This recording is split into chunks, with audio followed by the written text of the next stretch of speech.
Boker Or, Beshem Hashem Naaseh Venatzliach, Be'ezrat Hashem, pour ce dimanche 16 du mois de mars et 16 du mois de Hadar. Comme tous les 15 du mois, nous avons un shiur qui nous est offert, Be'ezrat Hashem Itbarach, par, donc sur un thème du Rabbi de Lubavitch, par Binyamin Yaakov Ben Josian Israël, Hashem Evarech Oto, Bechol Asher, lui et toute sa famille, justement. Bezrat Hashem, bonne réussite pour lui et toute sa famille, son épouse, ses enfants, Batorom Zotmasim Tovim, pour le meilleur du peuple d'Israël, ainsi que la réussite pour les projets du Rav Twitou. Merci de nous accompagner. Binyamin Ayakar, que Dieu te bénisse. Merci de prendre Avrechim, tous autant que vous êtes, Bezrat Hashem, qu'on partage beaucoup de Torah, beaucoup de mitzvot, une bonne ambiance, qu'on tienne bon jusqu'au moment du chauffard de la Géoula finale, en ayant une pensée pour nos otages, en espérant bémettre que de bonnes nouvelles pour toutes les personnes malades, les personnes qui veulent se marier, des Kolam Israël, et en attendant, pour ce shiur, par le mérite du Rabbi de Lubavitch, Binyamin Yaakov Ben Josian Israël, bonne heure et réussite, surtout, ces chemins commencent tout de suite. On est encore dans Purim Shushan, en Jérusalem. Cette année 2025 est un peu spéciale, puisque à Jérusalem, ils ont fait le vendredi, puisqu'il y a une muraille depuis Yoshua bin Nun, les deux mitzvot de Purim de vendredi, le Shabbat, les deux autres mitzvot, et aujourd'hui, ils finissent avec les deux autres mitzvot, qui est le Mishté et le Mishloach Manot. Alors, vendredi, il y a eu deux mitzvot, je vous disais, la lecture de la Megillah, Matanot Ayonim. Shabbat, à Jérusalem, ils ont fait, pour Purim et Shulash, les deux mitzvot de la journée, Alanissim et la lecture de Michiat Amalek, l'attaque d'Amalek. Et aujourd'hui, pendant que je vous parle, à Jérusalem, eh bien, ils sont en train de faire le mishté, boire un peu de vin, et de faire matanot, ishlereu, qu'on appelle mishloach manot. Alors, comme on est encore dans Purim à Jérusalem, en l'honneur de Jérusalem, Be'ezrat Hashem et de toutes les villes entourées du muraille, comme Akko et autres, nous restons encore dans l'ambiance de Purim, pour un enseignement du géant de la Torah, le Rabbi de Lubavitch, Zecher Tzadik Vekadosh Tivracha. C'est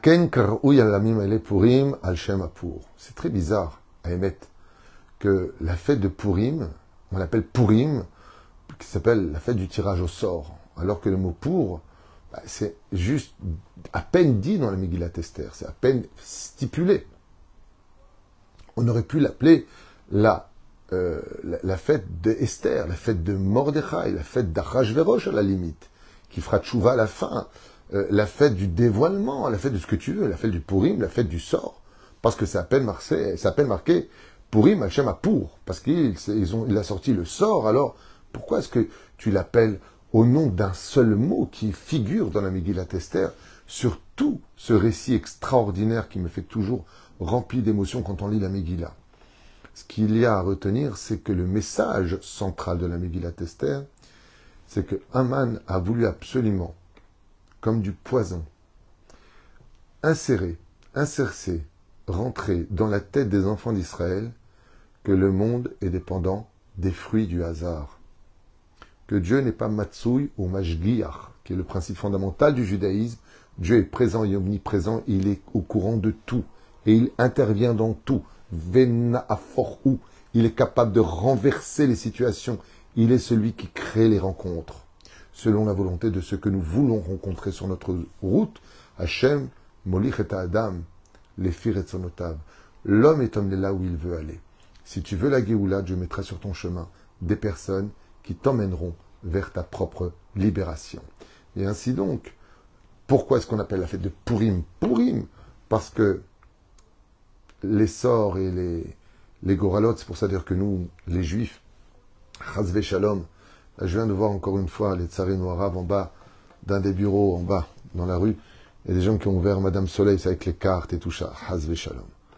Hazve Shalom, d'aller vérifier qu'est-ce que va nous dire l'avenir, qu'est-ce qui va se passer ici. On peut voir les contes de Ibn Ezra. Baruch Hashem, celui qui sait faire les contes, Alpi Kabbalah. Je ne parle pas de lui. Je parle de toutes ces Madame Soleil, toutes ces personnes qui, soi-disant, dans les étoiles, et soi-disant... Am Israël est au-dessus de tout ça. Car il suffit de faire une seule mitzvah. Combien même tu rencontrerais un vrai professionnel qui sait lire dans les prédestinés, soi-disant. Sachez une chose, il suffit d'embrasser la mezouza en sortant de chez lui, il suffit de mettre une tzedaka pour que les choses changent, puisque tu viens d'acquérir un mérite qui fait un contrepoids sur la balance. Alors bien sûr, Rabbi Moshe Deri, mon Rav Alav Shalom, il faisait des comptes. J'ai un de mes frères qui sait aussi faire ça. Grâce à Dieu. Il voit des choses. Aval Tamim Tiom Hashem Lokechem, je ne parle pas de ça. Je parle des gens qui sont très investis dans le côté arnaque en réalité, qui ne savent même pas ce qu'ils racontent et qui jouent avec des codes à te raconter du n'importe quoi, des tirages de cartes qui vont en réalité peut-être prendre vie parce que tu leur as fait confiance. Et c'est exactement ce que voulait Aman. Le travail d'Aman, c'est de sortir des choses au hasard, que ta foi y adhère et que ta foi crée cette réalité que tu fais croire qu'en fin de compte, comme par hasard, c'est le fruit du hasard, j'ai eu de la chance. Si tu as eu de la chance, c'est qu'Akadosh Baruch Hu, il a voulu que tu réussisses et non pas que tu aies eu de la chance. Car très souvent, les mamans ont dit, j'ai eu de la chance, j'ai pas raté le bus, ouf, je suis monté dedans, j'ai eu de la chance, qui a explosé juste 100 mètres plus loin. Est-ce qu'il avait vraiment eu de la chance? Hachela Gdola, c'est que les rendez-vous, c'est le créateur du monde qui les crée. Et la reine Bezrat Hashem, selon nos mérites ou nos péchés, nos rencontres peuvent nous amener à rencontrer Mordechai ou Aman. À nous de mériter ou l'un ou de subir l'autre. Mais tout vient d'Hachem. Shtabar Vitalish Molad, Barour. Mais ça veut dire quoi tout vient d'Hachem? Est-ce que c'est fatalité? Non. Cela va dépendre du choix, du chemin que tu vas emprunter. Mais les chemins, eux, t'attendaient déjà. Ça, c'est les plans divins. Megillat Esther I Asefer, Amiuchad Vayachid, Bekidve Kodesh, Sheshem Hashem Enu Muskar Bo Afilu Pa'am Achat. Avec le livre du Shirachirim, la Megillat Esther, le nom de Dieu n'y figure pas. C'est pas Pshula Lekar. La raison est simple. Shamegillah Nirshema, Gam Edivra Yamim, Sham Achel Paras Umadai. Car cette même Igeret, cette Megillah, fut écrite déjà à l'époque, comme ça figure dans le livre de Divra Yamim, par les rois de Perse et de Madaï. Veilou. Ayu Ayudim Maskirim et Shem Hashem. Et si les Juifs avaient écrit le nom de Dieu dessus, Ayu Agoim Metargemim Zot Leshmot Elohem. Ça veut dire que le rabbi nous dit pourquoi une des raisons lesquelles il n'y a pas le nom de Dieu dans la Megillat Esther, parce que comme elle a été aussi traduite par les rois des nations du monde, de Perse et de Madaï, alors dans ce cas-là, ils auraient traduit, au lieu de marquer le Dieu d'Israël, ils auraient marqué leur Dieu à eux, pour ne pas que ce soit sali. Ça, c'est une des raisons que nous dit le rabbi pour lesquelles il n'y a pas le nom de Dieu. Avan et Kavan, Shekol, Davar, Yesh, Bo, Kavana, Eliona. Mais il existe aussi des secrets cachés, des raisons pour lesquelles le nom de Dieu ne figure pas. Allons marcher. Beyaskarat Hashem, Bemigillat Esther, Yeshgam, Raham, Uka, Beyoter. Alors ça, bien sûr, c'est sur le domaine historique, dit le rabbi, cette raison-là. Mais Alpisod, selon la Kabbale, selon le secret de l'étude, Keshem Shemigillah En Shemoshalekaj Vuchumofia Begaloui, tout comme il n'y a pas le nom de Dieu qui intervient de façon explicite dans le texte, car Shem Achak Purim. C'est pareil pour le nom de Purim. Eno Mevate Lichora et Nesa Atzala. Et bizarrement, on dit le rabbi, le nom de Purim n'exprime pas le miracle de Purim. Donc selon le rabbi, comment on aurait dû appeler normalement la fête de Purim? La fête de Vena Forhu, la fête du chamboulement, du retournement de situation. Je dirais plutôt la fête de l'espoir. Shemze, Nixar, sur le mot pour qui veut dire Goral, qui veut dire tirer au sort. Chez Pilaman, que Haman a sorti. D'abord, Kachur Lichora Begzera Velobenes. Donc en fin de compte, si je m'en réfère au mot Purim, dit le rabbi, on parle ici de fatalité, puisque le mot pour veut dire tirer au sort. Donc, étant donné que c'est tiré au sort, je ne peux pas faire autrement que de suivre le tirage au sort. Tandis que Akadosh Baruch Hu, lui, n'existe pas dans le sort que tu puisses tirer de tes comptes personnels. Adavar Yuvan. Shenit Bonen, Bepi Olotam, Shel Mordechai Esther, Lesikul Exera. Quand on analyse profondément, dit le rabbi, comment est-ce que Mordechai et Esther ont annulé le décret d'Aman. Les Mordechai et Esther, Aya Az Mamad, Bidine Rav Ashpa. Surtout à cette période où ils avaient une influence totale maintenant sur le peuple, qui avait compris qu'en n'écoutant pas Mordechai de ne pas aller profiter du repas d'Achashverosh, ils ont tout perdu, puisque maintenant ils sont en danger de mort. Mordechai a Sar Nerbad, et tout le monde sait que Mordechai était ministre important chez Achashverosh, le chef Béchar Amelech, comme c'est marqué, car il est assis aux portes du roi. Et Esther a été un Malka, et Esther était reine. Ça fouillaya, donc il était facile de comprendre. Chez Berosh Barjona, Inassou, la fille est Ashpaatam Bechatzer Amalchut, le Bitul Akzera. Et là, il dit quelque chose d'incroyable, le rabbi qui est très, très osé. Il dit bien, si Mordechai est un des ministres principaux d'Achashverosh. Si Esther Malka, c'est la reine, bah, c'est facile de comprendre qu'ils auraient pu annuler le décret. Mais réellement, sur le terrain, ils ont agi de façon différente. Amasé Arishon, la première action qui eut lieu, au lieu de faire intervenir leur pouvoir juridique et du grade qu'ils occupaient, ils ont d'abord demandé aux enfants d'Israël de faire Teshuva, jeûner et fait Teshuva. Et lui, Mordechai, a porté sur sa tête des cendres et un sac, comme si qu'il portait le deuil. Et Mordechai s'est prémené dans la ville de Shushan, dans toutes les rues. Esther Bikshaim Sorlo. L'air que nous cette kol Yehudim. Et qu'est-ce qu'elle fait Esther, elle nous envoie le message de la réussite. Des fois dans la vie, on va prendre un avocat pour s'en sortir, on pense que, face à un non-juif, on n'a pas le prendre un avocat, un juif vis-à-vis d'un juif, on a le bédine pour ça, bien sûr. Mais on pense qu'en s'en sortant selon notre vision des choses, les choses peuvent aboutir. Esther Mordechai vient nous apprendre, dit le rabbi, que si tu veux t'en sortir, il faut faire l'appel à Dieu. Si tu veux que cette Géoula perdure, que ça réussisse vraiment, fais appel à ce que veut Dieu. Et qu'est-ce que veut Dieu quand on a des problèmes? Qu'on fasse teshuva, qu'on fasse retour vers la Torah. Et donc Esther Bikshaim Sorlo, l'air kenoset kol Yehudim. Deuxième chose, réunit tous les juifs. Réunir tous les juifs ne veut pas dire simplement les mettre sous une même idée de mise en pratique. Mais réunir tous les juifs veut dire il faut qu'il y ait de la hardout entre nous. Tsumu alay, jeûnez pour moi. Al tochlu ve'al tishtu, shloshet yamim. Ni vous mangez, ni vous boirez pendant ces 3 jours. Rak acharei atzam, la tchouva. T'apprends Mordechai et Esther, il faut la médinite. Et seulement après, vous pourrez le faire. D'ailleurs, c'est curieux, ce langage de la Megillah. Jeûner. Ben, si tu jeûnes, c'est que tu ne manges pas et tu ne bois pas. Ne mangez pas et ne buvez pas. Ben oui, tu as dit de jeûner. La réponse est très simple. Le rabbi n'en parle pas ici, mais quand elle a demandé de jeûner, c'était la veille de Pessah. Et on mange les kazetotes de la matzah et on boit les 4 verres de vin. Quand elle dit jeûner, qu'est-ce qu'ils ont dit eux, les juifs? Ouais, mais c'est Pessah. Donc on va quand même manger boire les 4 verres de vin et manger les 3 minimum kazetotes de la fête de Pessah. Et donc, comme Esther leur demande de jeûner le 14 au soir du mois de Nissan, qui est la fête de Pessah, elle leur demande de ne pas boire, quoi? Les 4 verres de vin. De ne pas manger quoi? Les 3 kazetotes à 4 kazetotes de la matzah de Pessah.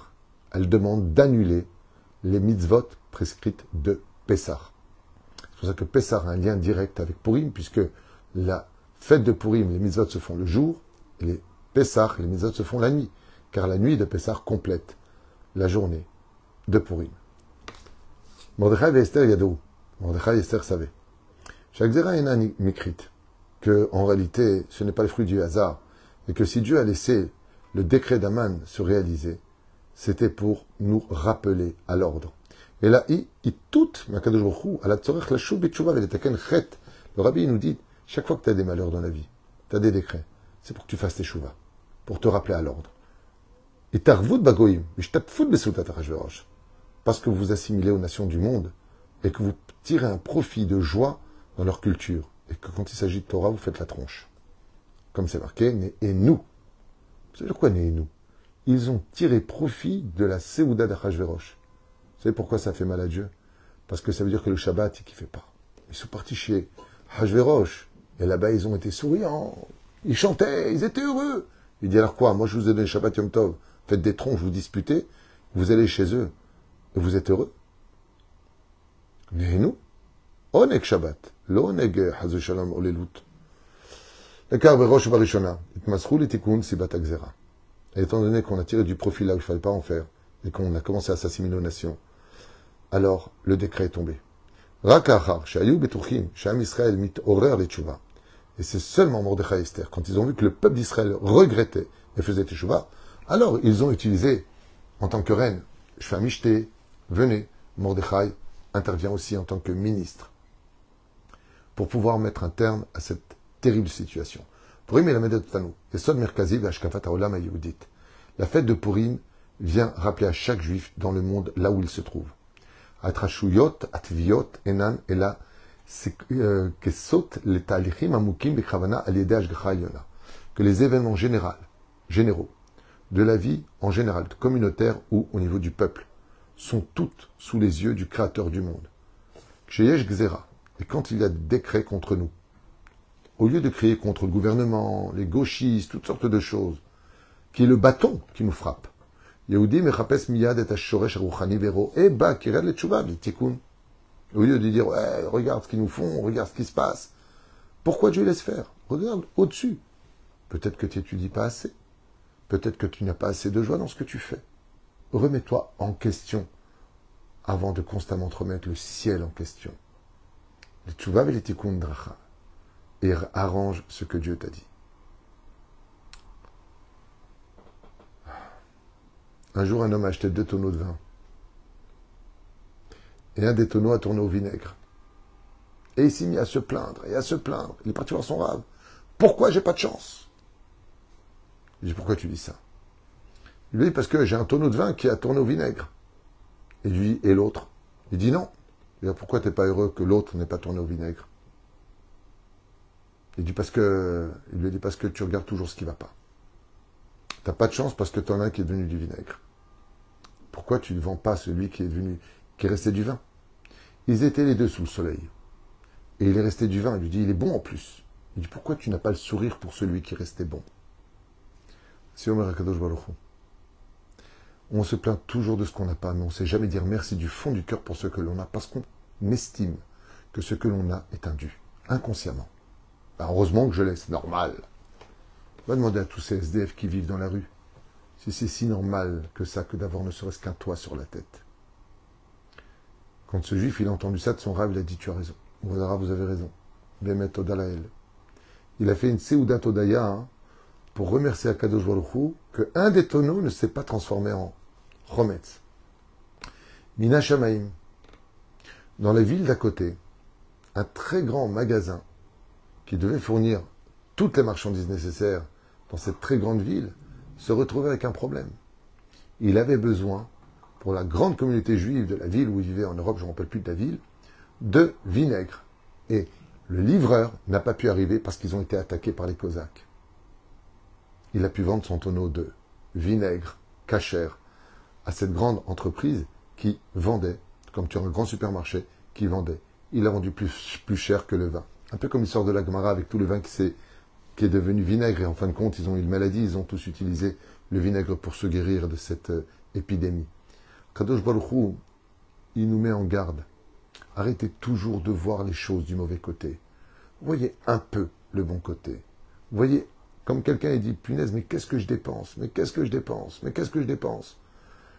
Et Dieu lui dit, je te donne les moyens de dépenser, je te donne les moyens de dépenser, je te donne les moyens de dépenser. Regarde ce côté-là. Mais tout le monde le sait. Est-ce qu'on le vit? C'est là que toute la question. V'etikun drahab. Kshu poel bitula, hu yoder. Shezerak lavush betivi atzalam amitit. Et donc, il dit, pourquoi on appelle ça la fête de Purim? Pourquoi est-ce qu'on a ce déguisement où le nom de Dieu n'est pas là? Parce qu'en réalité, derrière le décret se cache Dieu. Le décret, c'est le déguisement de Dieu. C'est juste pour te faire peur, pour que tu retournes à la table de papa. Tochen pnimizeh shel Purim, mishtakef slicha beshem Purim. Donc on voit ici que la représentation de cette fête, c'est Purim, qui veut dire le sort, au bouvda, shishem Hashem eno muskar bemegila. Et c'est pour ça que Dieu se cache derrière le mot pour, shel Aman, qui a été sorti comme sortilège par Aman, le hayamikre. Et même le sort que Aman ait utilisé, que même le fait qu'Aman ait utilisé le sort n'est pas du hasard. Et la zeaya bechavana beshel ashgacha ilyona, ce que Dieu a fait sortir dans le sort qu'a voulu sortir Aman, ça aussi c'était venu du ciel. Kedé la vie, torihut et tchouva, les tavot bechaga Purim. Donc qu'est-ce que c'est Purim, dit le Rabbi Lubavitch? C'est le jour où on fête enfin un événement qu'on oublie souvent. C'est que si on se rencontrait, c'est pas pour rien. Et que si, tu vas me dire dans ce cas-là, quoi, je rencontre un rachat, c'est qu'il faut que je fasse quelque chose avec lui. Au moshav letzim lo yashav. La Torah, elle te dit, fréquente pas le rachat. Oil le rachat vers oil les shreno. Ne t'assois pas dans une assemblée de moqueurs. Tiens, Mina Shamaim, j'ai vu des gens qui faisaient du lachonara, qui rigolaient, qui se moquaient de tout le monde. Si je les ai rencontrés, j'y vais. La Torah te dit non. Tu ne t'assoiras pas parmi des moqueurs. C'est que quand c'est dans le bien, pas dans le mal. Nimtsa gam bedvarim b'tveim v'shigratim kefi shemishtakef Alors il dit ici, et ainsi donc, dans la vie de chacun de nous, métro, boulot, dodo, on pourrait penser que voilà, on se lève le matin, on s'habille, que la vie est simple, bli, shesham, hacham, yuskar, babem, forash. Et c'est pour ça d'ailleurs que le matin, pour deux raisons, on dit Modéani lefanecha. La première, remercier Hachem. La deuxième, il n'y a pas le nom de Dieu dans Modéani, vous avez remarqué? Modéani lefanecha melech chai vekayam, sherzach tabi nishmati behemla rabba imunatecha. Il n'y a pas le mot de Dieu. La raison, al-pi halacha, c'est qu'on n'a pas encore fait Nitilat Yadayim. Donc il ne faut pas le mettre. Mais il y a une raison profonde. C'est pourquoi le matin on dit cette phrase sans le nom de Dieu. Pour voir si tu seras capable de le dévoiler alors que tu reviens d'un sommeil profond ou peut-être tu n'aurais pas dû revenir dans ton corps avec des décrets dans le ciel d'en haut. Modéani lefanecha. Melechai vekayam. Quelle est ton intention? De qui tu parles? Quand tu es capable de ne pas voir Dieu explicitement dans ta vie, un miracle surnaturel, mais que tu vis quelque chose dans le naturel, vena forhu, et de dire, ton compte, Dieu m'a encore donné une journée à vivre. C'est à ce moment-là que tu peux te transformer en Mordechai si tu es un homme, ou en Esther si tu es une femme. C'est le langage du Rabbi. C'est dans le monde de la nature, où Akadosh Baruch Hu reste caché, que tu auras le choix de dire, comme par hasard, ou de dire grâce à Dieu. Quand